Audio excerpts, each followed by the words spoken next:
c'était une grâce de pouvoir vivre dans la joie. Mais que ces derniers temps, avec tout ce qu'on a pu manger comme épreuve, parfois il était un peu difficile de se maintenir dans la joie. Et je vous avais montré que, en parallèle, pour être dans la joie, il fallait s'imprégner de la parole de Dieu, s'imprégner de sa volonté et être dans l'obéissance. Et quand on est dans la volonté de Dieu, dans l'obéissance de Dieu, Dieu nous rend la joie. C'est cette joie-là qui nous porte. C'est pas la même joie que le monde, c'est pas une joie éphémère, c'est pas une joie... Hein, je vous avais parlé de chute libre. Une fois j'ai fait de la chute libre, c'était « Ah, mais t'en prends plein la figure. Une fois que t'es sur le sol, c'est fini. T'as qu'une envie, c'est de remonter. » Mais avec Dieu, c'est une joie qui dure. Amen. Et puis la semaine dernière, nous avons vu qu'il fallait être combatif, ne plus se laisser asservir, ne plus avoir peur de relever la tête et de marcher en enfant de Dieu, en homme et en femme, co-héritières de Christ. Amen. D'être des combatifs, ne plus nous laisser asservir par les choses du monde, ne plus nous laisser asservir par la peur du Covid, par toutes ces pensées qui nous matraquent là chaque jour, chaque instant. Amen. Et je méditais là-dessus, et je me dis, tiens, et pour l'avoir entendu aussi de quelques-uns, c'est bien tout ça, mais j'y arrive pas. J'ai beau faire tous mes efforts, j'y arrive pas. J'y arrive pas. Et donc là, j'aimerais qu'on puisse s'encourager ce matin à prendre ce qui va nous donner le moyen d'y arriver. J'appelle ça l'assistance du Saint-Esprit. Jésus vous a dit, je vous enverrai une aide, le Saint-Esprit. Et c'est quand tu n'arrives pas, c'est à ce moment-là, tu es mûr. Tu es mûr pour le recevoir, pour recevoir son assistance. Quand vous conduisez en voiture, que vous êtes en panne, c'est à ce moment-là que vous appelez l'assistance. Tu n'appelles pas l'assistance quand tu roules et tout va bien. C'est quand tu es dans des complications. C'est là qu'on appelle l'assistance, qui met plus ou moins du temps à venir. Et là, c'est pareil. Seigneur, j'ai besoin de ton aide. Je suis incapable de vivre ce qui a été prêché ces derniers temps. Et peut-être que certains se disent, mais wow, bah c'est bon pour eux, mais moi je suis nul. Ah, c'est pour eux, c'est pas pour moi, je suis trop mauvais, je suis trop pourri, je suis trop... La Bible dit que là où le péché abonde, la grâce surabonde. Plus tu es pourri, plus Dieu t'aime. Plus Dieu veut mettre en toi son amour, sa bonté. Amen. Ça, c'est merveilleux. Moi, je me connais. Et quand je me suis converti, hein, Roger, je vous en ai fait voir. Hein. J'étais pas beau à voir. Mais Dieu a changé ma vie. Amen. Et pourtant, il s'est passé de nombreuses fois où j'y arrivais pas. Où il a fallu plier les genoux et puis dire « Seigneur, j'y arrive pas ». Et en général, le Saint-Esprit vient et te donne le pouvoir de le faire. Et on a besoin d'être renouvelé. Amen. Acte 1, versets 4 à 8. Voyons un peu le moment où le Saint-Esprit est tombé sur les disciples, le moment où l'Église a commencé. Sans le Saint-Esprit, il ne peut pas y avoir d'Église. C'est le revêtement du Saint-Esprit sur des hommes que c'est ça qui a produit la naissance de l'Église. Alléluia. Comme il se trouvait avec eux, il leur recommanda de ne pas s'éloigner de Jérusalem, mais d'attendre ce que le Père avait promis. Ce que je vous ai annoncé, leur dit-il, car Jean a baptisé d'eau, mais vous, dans peu de jours, vous serez baptisés du Saint-Esprit. Alors les apôtres réunis lui demandèrent, « Seigneur, est-ce en ce temps-là que tu rétabliras le royaume d'Israël ?» Et il leur dit, « Ce n'est pas à vous de connaître les temps ou les moments que le Père a fixés, de sa propre autorité. Mais vous avez reçu une puissance. Mais vous recevrez, une puissance, le Saint-Esprit survenant sur vous. Et vous serez mes témoins à Jérusalem, dans toute la Judée, dans la Samarie et jusqu'aux extrémités de la terre. Amen. Jésus est mort et ressuscité. On en a parlé pour prendre la Sainte Seine. Et logiquement, ça devait s'arrêter là. C'est en tout cas ce que les Juifs espéraient. C'est bon, on l'a cloué, on l'a enterré, c'est bon. On est tranquille, on n'entendra plus parler de Jésus. Sauf que l'histoire s'est passée autrement, il est ressuscité. Il est réapparu à ses disciples. Il les a enseignés pendant de nombreux jours.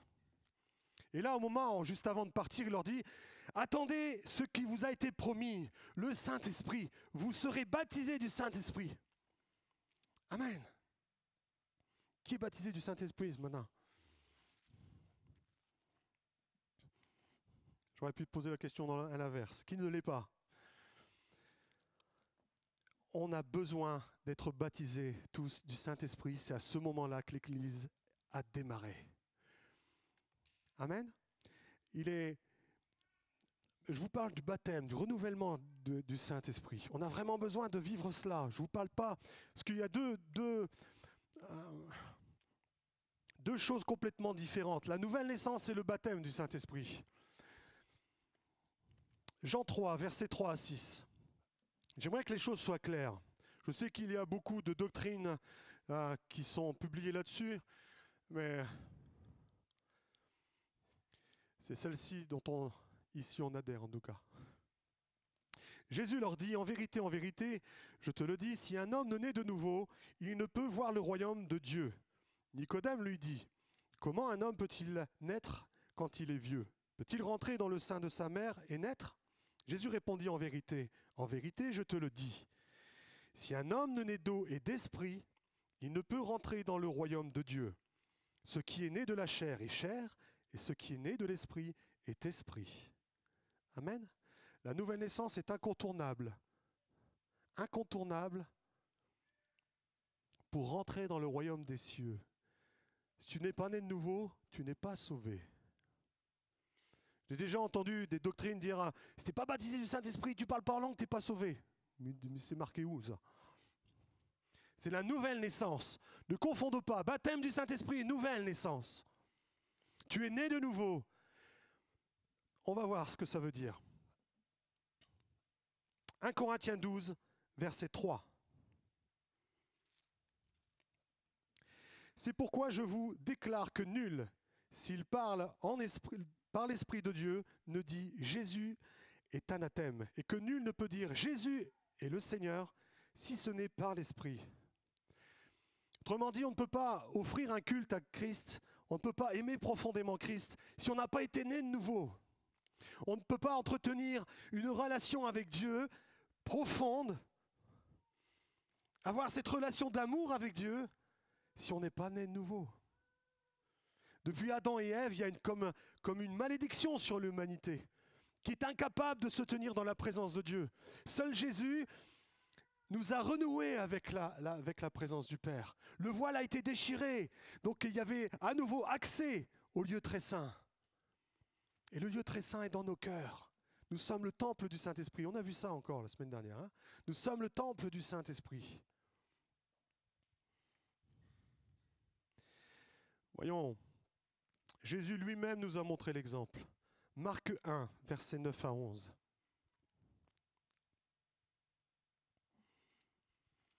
En ce temps-là, Jésus vint de Nazareth en Galilée. Il fut baptisé par Jean dans le Jourdain. Au moment où il sortait de l'eau, il vit les cieux s'ouvrir et l'Esprit descendre sur lui comme une colombe. Et une voix fit entendre les cieux ces paroles. « Tu es mon Fils bien-aimé, en toi j'ai mis toute mon affection. » Quand tu nais de nouveau, voilà ce qui se passe. À l'image de ce que Christ a vécu. La nouvelle naissance est comme l'attestation de Dieu qui vient dire « Lui, c'est mon fils.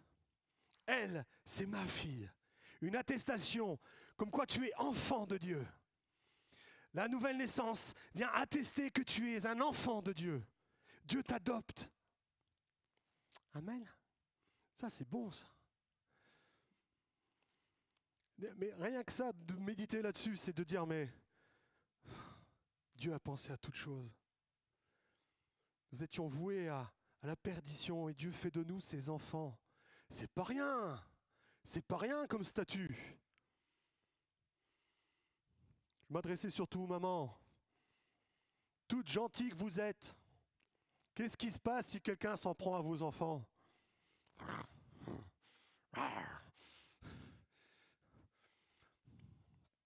On ne touche pas aux enfants. Mais c'est merveilleux quand je me dis, mais je suis enfant de Dieu. Je n'ai rien à craindre. Je n'ai rien à craindre. Vous savez, ce mercredi, comme tous les mercredis soirs, sur le parking de match, il y a les maraudes. Les repas qui sont donnés aux personnes dans la précarité. Je ne veux pas dire SDF, parce que la plupart ne sont pas SDF, ils ont un toit. Mais néanmoins, ils sont dans la précarité. Ils ont besoin qu'on leur témoigne de l'amour, qu'on leur donne un peu d'aide. Ce mercredi était particulier, parce que la plupart étaient dans un état de joie. C'était pas de l'esprit. Et il y en a un à regarder, un maraudeur lui a dit, tu sais, une prière et je t'anéantis. Ah, ce que j'aurais aimé être là pour le mettre au défi. Nous sommes sous la protection de Dieu. Rien ni personne ne pourra nous ravir de sa main. Nous sommes ses enfants. Et on peut nous regarder droit dans les yeux et nous menacer de quelconque prière ou manipulation occulte. Rien ni personne ne peut nous atteindre. Si tant est que tu saches que tu es enfant de Dieu. Amen. Un enfant, dès qu'il a quelque chose, un tout petit, dès qu'il a quelque chose qui l'embête, ouais, je vais le dire à mon papa, je vais le dire à ma maman. C'est automatique. Je me rappelle une fois, Laurent Merlin, on avait dit, ouais, il y avait un chrétien qui travaillait aussi, puis il me dit, ah, t'as vu le vigile, ce qu'il fait? Il était dans les sciences occultes, il pratiquait des choses occultes. Et puis j'arrive comme ça, je lui dis, ah bon, tu fais tout ça? Ouais, il était plein d'assurance. Je l'ai fixé des yeux, tu fais quoi exactement? Et là, il a dû sentir quelque chose, parce que là, il a dit, rien. C'est nous qui sommes des enfants. Nous sommes nés de nouveau, et ce n'est pas rien. Ce n'est pas rien. Nous sommes les prunelles des yeux de Dieu. Amen. J'aimerais que tu dises, Dieu s'adresse à tous ceux qui peut-être murmurent encore qu'ils sont nuls, qu'ils sont des bons à rien. Non, tu es un enfant de Dieu. Tu es précieux pour le Père. Dieu t'aime d'un amour extraordinaire. Et Dieu veut que tu marches avec cette conscience que tu es la prunelle de ses yeux. Amen. Mais rien que de méditer à cela, sur ta nouvelle naissance, automatiquement, ça va te faire rentrer dans la joie. Automatiquement, ça va te mettre dans une position de combatif. Tu n'auras pas peur, papa est derrière. Qui a déjà vu le film L'ours? Quand on voit un moment l'ourson qui commence à se lever, puis fait ah! Est-ce qu'il attaquait? Il s'en va en courant. Et il se sent tout costaud. Il y avait maman qui était derrière. Mais peu importe ce qui va t'attaquer, Dieu est avec toi. Si Dieu est pour nous, alléluia. Mais on le sait en plus. On le sait. Mais encore une fois, on a besoin d'être renouvelé dans l'esprit pour le pratiquer. Je veux le pratiquer. Je suis enfant de Dieu. Amen. Donc voilà, quand on est de nouveau, c'est une attestation. Une attestation comme quoi nous sommes enfants de Dieu. Rien ni personne ne peut nous ravir cette identité. C'est un fait. Tu as accepté Christ comme ton sauveur, tu t'es repenti. Et le Saint-Esprit est venu en toi. Il a changé ton cœur. Il t'a mis à nouveau compatible avec Dieu. Ah! Dans Jean 20, versets 21-22, Jésus va faire une chose. Jésus leur dit de nouveau, « La paix soit avec vous. Comme le Père m'a envoyé, moi aussi, je vous envoie. » Après ces paroles, il souffla sur eux et leur dit, « Recevez le Saint-Esprit. » C'est à ce moment-là que les disciples naissent de nouveau. Jésus atteste qu'ils leur appartiennent. Comme moi, je vous envoie. Recevez le Saint-Esprit. Et c'est pas Jésus ne faisait jamais rien pour rien. S'il souffla, il a soufflé sur les disciples. C'est pas juste comme ça. C'est pour que, comme la colombe est descendue, il a fallu que ils reçoivent. Amen. Mais,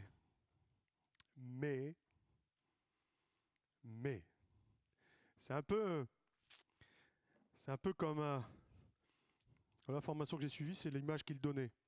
C'est un peu comme on changeait tes piles, tes accus, ta batterie. On change, on en met une neuve, donc un nouveau cœur. Et maintenant, il faut la remplir. Il faut remplir d'énergie. Les disciples étaient nés de nouveau, mais ça ne les a pas empêchés de rester 40 jours enfermés dans la chambre haute. Par obéissance, parce que Jésus leur avait recommandé de rester ensemble et d'attendre ce qu'il leur avait promis. On l'a lu pour commencer. Mais 2, parce que c'était des trouillards. Jésus est parti, se retrouver seul. Il y a ce fait aussi qu'on ne peut pas négliger. C'était des trouillards. Mais quand le Saint-Esprit va tomber le jour de la Pentecôte, ça va complètement changer la donne. Amen. Et c'est pour cela que, même si tu es né de nouveau, tu as besoin d'être baptisé du Saint-Esprit. Jésus lui-même nous a montré l'exemple. Il avait reçu cette colombe. Reçu. On l'a lu, oui ou non? Il s'est passé quelque chose ce jour-là. Vous êtes d'accord? Luc 4, versets 1 à 2. Jésus, rempli du Saint-Esprit, revint du Jourdain, et il fut conduit par l'Esprit dans le désert, où il fut tenté par le diable pendant 40 jours. Ok? Jésus a reçu cette attestation devant tous les hommes qu'il était le Fils bien-aimé du Père. C'est cette voix qui s'est fait entendre quand la colombe est tombée. Et plus loin, au verset 13, « Après avoir été tenté de toutes ces manières, le diable s'éloigna de lui jusqu'au moment favorable. » Écoutez bien, verset 14. « Jésus, revêtu de la puissance de l'Esprit, retourna en Galilée et sa renommée répandit dans tout le pays d'alentour. Il enseignait dans les synagogues et il était glorifié par tous. » Là encore une fois, le ministère de Jésus va s'enclencher quand le Saint-Esprit va se mettre en route sur son ministère. Tant que le Saint-Esprit ne s'était pas manifesté sur Christ, on n'a quasiment pas entendu parler de Christ. Le ministère de Christ n'est pas démarré. Jésus lui-même nous montre l'exemple. Nous avons besoin d'être revêtus de cette puissance. Enfant de Dieu qui avait été attesté comme enfant de Dieu, tu as besoin d'être revêtu de la puissance de Christ. La puissance du Saint-Esprit qui va te donner la fougue, le moteur, la volonté d'être. Sorti de la Pentecôte, qu'est-ce qui s'est passé? Qu'est-ce qui s'est passé? Bon, ils se sont mis à parler en langue. Les manifestations se sont mises. Les dons se sont exprimés. Mais surtout, ils sont sortis. Ils n'étaient plus des trouillards, ils étaient complètement changés. Des personnes transformées. Alors que Pierre était toujours Pierre. Mais transformé, revêtu de cette puissance. Et quand tu es revêtu de cette puissance, mais tu peux toutes choses. Là, il n'y a plus rien qui te fait peur. Amen. Et on a besoin d'être conduits par l'Esprit. Nous avons besoin d'être conduits par l'Esprit pour pouvoir manifester ce que Dieu attend de nous. Amen. Donc dans Acte 1, verset 8, Jésus nous l'avait promis. Mais vous recevrez une puissance, le Saint-Esprit survenant sur vous, et vous serez mes témoins à Jérusalem, dans toute la Judée, dans la Samarie et jusqu'aux extrémités de la terre. On voit bien que c'est la condition que Jésus met. Vous recevrez le Saint-Esprit, une puissance, et c'est seulement à ce moment-là que vous serez mes témoins. Amen.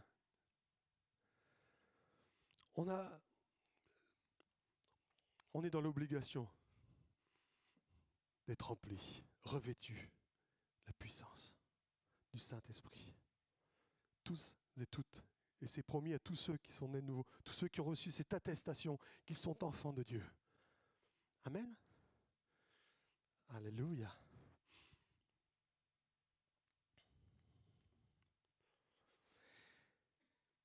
Évidemment, pour recevoir cette nouvelle naissance, on ne peut pas le fabriquer. On ne peut pas le jouer, on ne peut pas l'inventer. C'est un don qui est donné par Dieu. Amen. Et la nouvelle naissance ne passe que quand il y a la repentance. Ça veut dire quoi la repentance?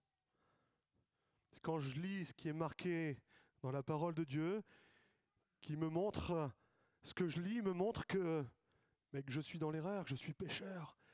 Et Seigneur, je plie les genoux devant toi, je te demande pardon parce que jusque-là je t'ai déçu. Mais Jésus, viens à mon secours et je t'accepte comme mon sauveur. Si tu ne passes pas par la repentance et le don de ta vie à Christ, tu ne peux pas être né de nouveau. Si tu ne peux pas être né de nouveau, tu ne peux pas être baptisé du Saint-Esprit.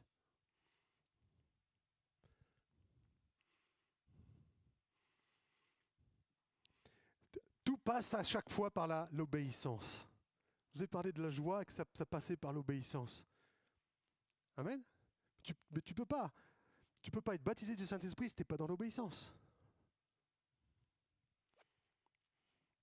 Tu peux manifester des dons, mais à ce moment-là, sont-ils du Saint-Esprit? Si tu n'es pas dans l'obéissance. On voit dans Acte 19 que Paul est à Corinthe, qu'une servante, et moi je dirais elle manifeste comme un don de prophétie, puis elle proclame, elle saoule tout le monde d'ailleurs. C'est un serviteur de Dieu, il est tout puissant, il va vous ramener au salut, allez-y, suivez-le. Et elle peut plaire à tout le monde. Pourtant elle disait quelque chose de vrai. Mais elle n'était pas baptisée du Saint-Esprit. Un esprit de python, Paul l'a su, et l'a chassé au nom de Jésus. On a besoin d'être dans l'obéissance. Si on n'est pas dans l'obéissance, on peut partir dans des dérives. Et qui justement peuvent éclabousser l'Église. Parce que après, certains ne feront pas la différence. Ils diront, mais le baptême du Saint-Esprit, en fait, c'est n'importe quoi. Non, c'est pas n'importe quoi. Mais il faut être dans l'obéissance. Amen. Ceux qui viennent prophétiser là devant, c'est la coutume ici. On doit soumettre la parole à celui qui préside la réunion. Si demain on te dit, ah, c'est pas le temps, tu peux aller te rasseoir. Bon, là je le dis comme ça, mais des fois on s'adapte à la personne, on met des gants. Mais si ça te crée un problème, t'as un problème. T'as un problème. Et cela, ça va te faire partir dans la dérive. Mais ce n'est pas le sujet, la dérive. Ce matin, c'est d'être dans la réception, d'être revêtu du Saint-Esprit. Parce qu'aujourd'hui, on en a besoin. Sans le Saint-Esprit, on ne pourra pas être dans la victoire. On ne pourra pas tenir la position que nous devons avoir. Tu ne pourras pas être dans la joie, tu ne pourras pas être dans cet esprit combatif. Si le Saint-Esprit n'est plus là aux commandes et te conduise. Amen. Peu importe qu'est-ce que Dieu a donné sur ta vie. Quel appel a-t-il mis sur ta vie? Peu importe l'appel qu'il a mis sur ta vie. Tu as besoin, pour remplir cet appel, d'être conduit par l'Esprit. Amen. Sinon, tu vas faire selon la mode, selon le vent. Tu vas imiter. Ah, ça marche, ça là-bas, on va le faire. Mais qu'est-ce que veut Dieu sur ta vie? Mais ça, il n'y a que le Saint-Esprit qui te le révèle. Certains diront, mais non, pour connaître la volonté de Dieu, il n'y a que la parole. Je suis désolé. La parole, tu peux la lire. Si ce n'est pas la lumière de l'Esprit, la lettre est morte.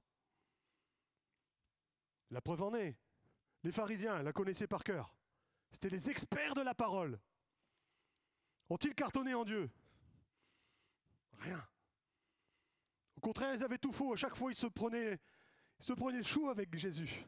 Il y a eu des passes d'armes entre eux. Jésus les corrigeait. Il n'y allait pas de main morte. Pourtant, c'était des experts de la parole. Ouais, mais ils n'avaient pas l'Esprit. L'Esprit nous révèle les secrets de la parole. L'Esprit nous enseigne les secrets de la parole. Amen. Quand tu médites la parole de Dieu, si tu es éclairé de l'Esprit, Dieu te révèle le message qu'il veut te donner à travers ce que tu lis. Et c'est cela qui va t'édifier, qui va te donner ce qu'on appelle le réma, cette parole vivante qui vient te donner la ressource pour avancer. Cette même parole ne va pas produire le même effet chez un autre, parce que c'est la nourriture qu'il t'est donnée pour toi. Et ça, seul le Saint-Esprit peut le faire, parce qu'il sonde les cœurs. Il connaît le cœur de Dieu et il connaît ton cœur. Et c'est lui qui sait faire la liaison entre les deux. Le Saint-Esprit vient donner un peu de Dieu selon ton besoin, selon ton état, selon ta circonstance, selon ta saison. Ce que tu as besoin en début de conversion, tu n'en as pas besoin, tu n'en as pas forcément besoin 20 ans plus tard. Tu as besoin d'autre chose. Le Saint-Esprit connaît ta vie et connaît la ressource de Dieu. Il sait ce dont tu as besoin ce matin. Il connaît ta souffrance. Amen. Il connaît ce par quoi tu passes. Tu as besoin d'être renouvelé. Sinon, carrément baptisé. Peut-être que certains ne sont pas baptisés du Saint-Esprit ce matin. Peut-être que certains même ne sont pas nés de nouveau. Amen. Si on a déjà été baptisé, on peut être renouvelé.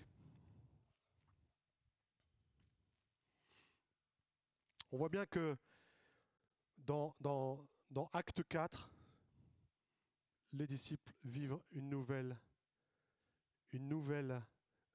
renouvellement du baptême du Saint-Esprit. Ils sont de nouveau revêtus, alors qu'ils avaient été baptisés du Saint-Esprit à la Pentecôte. Donc, plusieurs fois, tu peux être renouvelé. À chaque fois qu'il sera nécessaire, le Saint-Esprit veut te revêtir à nouveau. Amen. Parce que des fois, on se laisse user par le temps, on laisse le Saint-Esprit, on le lâche. L'Esprit avertit dans l'Apocalypse que le chandelier peut être retiré.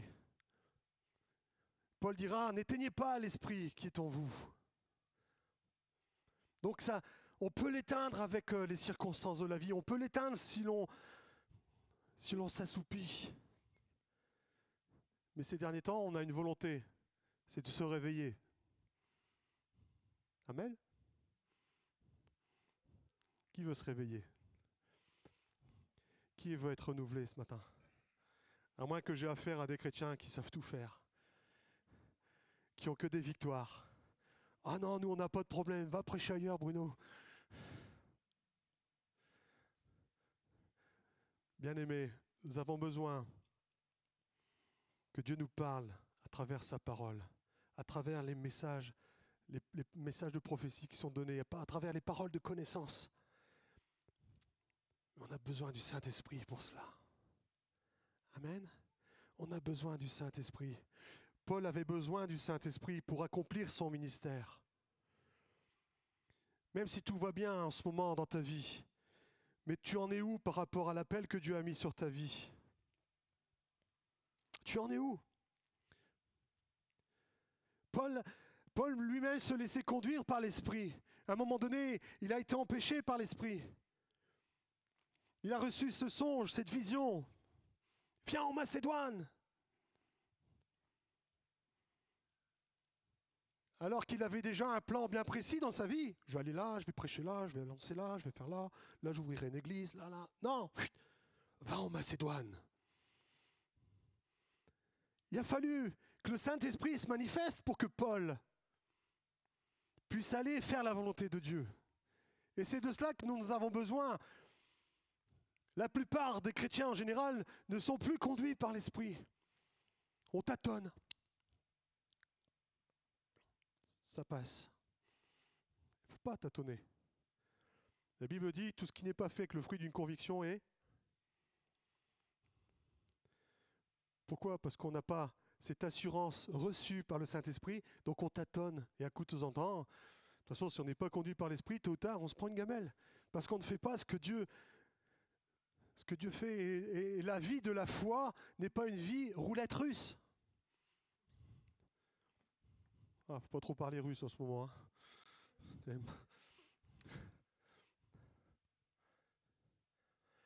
Dieu n'est pas un Dieu de hasard.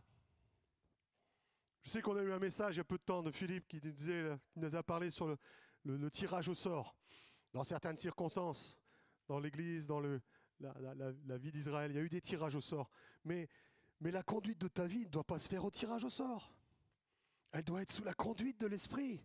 Mais comment veux-tu être conduit par l'Esprit si tu n'es pas rempli, revêtu de l'Esprit? Amen. Être vêtu de l'Esprit, c'est que l'Esprit est sur toi, il te conduit, tu es en connexion avec lui. Parfois c'est perturbant, vous savez. Ça t'ouvre les choses, la vue sur plein de choses. C'est baptisé du Saint-Esprit que Dieu te montre des choses. Je me rappelle, en tout début de conversion, il y a une nouvelle qui était arrivée dans la communauté. Je regarde cette femme, je dis, oh. Puis elle était toute joyeuse, toute... Puis elle vient nous voir à la fin, elle discute. Ah, ça va les jeunes, ça fait du bien de voir que des jeunes croient en Jésus. Elle était toute souriante. Je la regarde, je fais, toi, tu touches à des choses occultes. Tu touches à la voyance. C'est comme un gosse qu'on prend la main dans le pot de confiture. Mais comment tu sais ça? Et ça amène la crainte de Dieu. Ça amène la crainte de Dieu. Ceux qui aiment aller témoigner, enfin normalement c'est le souci de tous les chrétiens, d'aller témoigner que nous sommes des enfants de Dieu. Amen. Mais bien souvent on a peur de témoigner de Christ parce qu'on ne sait pas comment faire. Aujourd'hui on se contente de prendre des tracts, d'aller dans la rue, puis hop, c'est bon, j'ai donné 10 tracts. Mais est-ce que ce que Dieu... Enfin, je n'ai rien contre ceux qui évangélisent comme cela. C'est déjà pas mal. Mais qu'est-ce que veut Dieu? Où tu dois aller pour annoncer Christ? Je sais que par habitude, on va sur la place d'Armes. Une fois par mois, on aime chanter les chants. Gloire à Dieu! Est-ce que c'est la volonté de Christ? Est-ce que Christ ne veut pas plutôt qu'on aille dans tel quartier, tel genre de personnes? Laissons-nous conduire. Mais pour être conduit, il faut être rempli, revêtu du Saint-Esprit, afin qu'il nous parle, qu'il parle à nos cœurs. Amen. Donc ça sous-entend, parce que on ne va pas tout régler avec un message ce matin. Ça, c'est une bonne nouvelle. Jésus est parti, il y a une mission, et il nous envoie une aide. Ça, c'est une bonne nouvelle. Donc pour tous ceux qui sont découragés, qui sont arrivés découragés ce matin, tous ceux qui ne savent plus quoi faire de leur vie, eh bien, recevez à nouveau cette bonne nouvelle. Tu as une aide qui est prévue, le Saint-Esprit. Alléluia.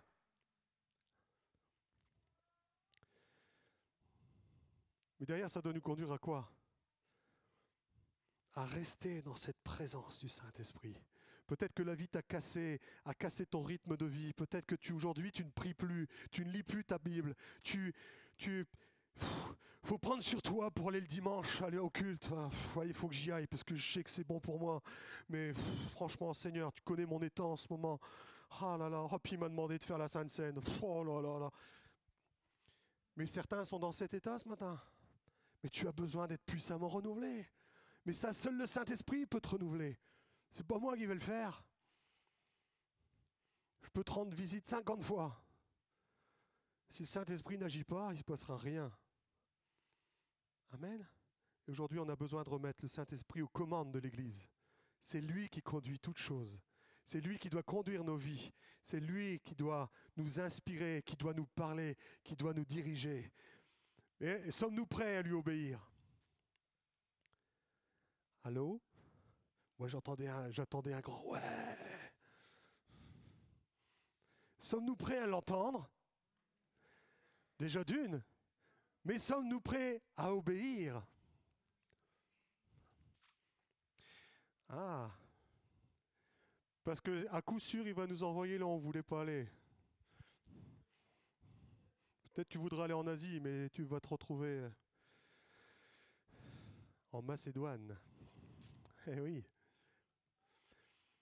Tu as prévu un plan, tu as prévu une route, selon peut-être l'appel que tu as reçu, mais Dieu en a prévu une autre. Moi, en tout début de conversion, j'étais appelé à être curé. J'avais reçu cet appel. Dieu avait prévu une autre route. Gloire à Dieu, comme ça j'ai ma petite femme avec moi. Amen. Je ne sais pas ce que tu as reçu, dans quel état tu es aujourd'hui, mais le Saint-Esprit le sait. Et ce que tu as besoin ce matin, c'est d'être renouvelé. Sinon, baptisé. Amen. Qui veut recevoir ce matin? Qui veut être renouvelé?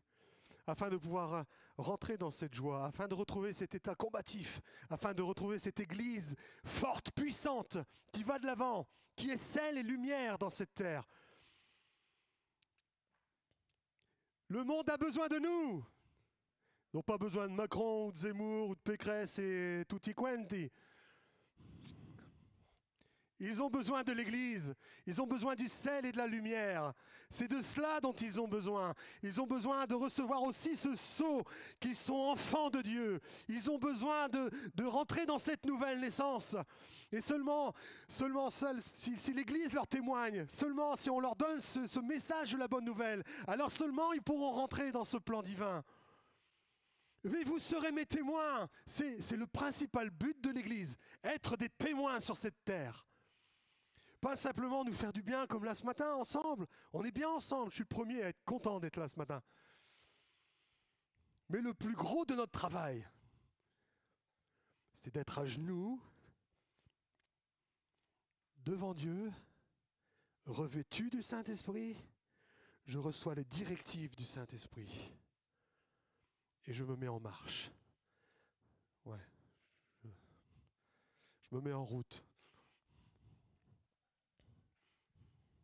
Amen. Et je suis témoin.